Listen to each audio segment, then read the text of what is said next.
Mr. Jim turned his head to me and then said with a smile, "Right before you go, I will." I smiled back and just patiently waited to help give Mr. Jim his shower. Chapter 51. Friday morning, I was so excited to be going to work because when I get off, Zeus and I would be spending the weekend together. I know that I'll have to start on chapter 15 so Beth can be pleased. I'm also excited for Beth and Zeus to finally meet as well.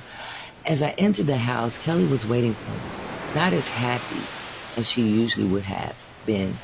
I could tell that something was bothering her. "Good morning, Kelly," I said, placing my phone in my back jean pocket.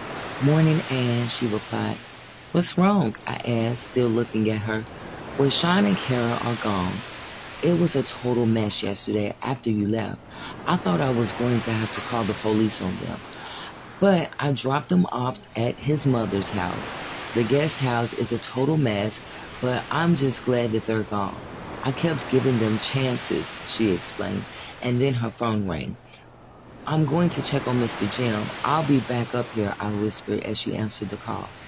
As I entered Mr. Jim's room, he was lying flat on his back with his eyes open, staring at the ceiling. "Good morning, Mr. Jim," I said, standing over him, smiling. "Good morning, Anne," Mr. Jim replied, smiling back. "Are you really ready to get your day started? It's Friday, and I will not see you until Monday," I explained. "Yes," Mr. Jim said, and he sat straight up in the bed. The morning routine was in motion, and every Friday I was sad and happy. Both emotions were because I was going to miss Mr. Jim and because Zeus and I were going to spend time with each other.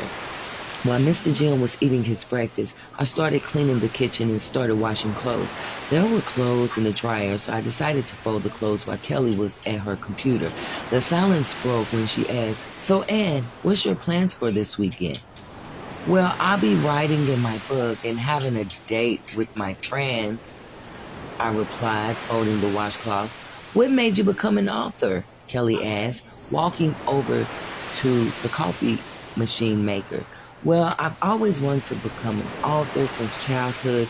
While writing this book, I manifested a guy that's going to school to become a film director," I replied, following her with my eyes. Kelly stopped at the coffee machine and stared into space while whispering, "Why does this story sound familiar?" What the hell does she mean? Why does this story sound familiar? I thought to myself. "Do you have a picture of him?" she asked. "Yeah," I hesitated.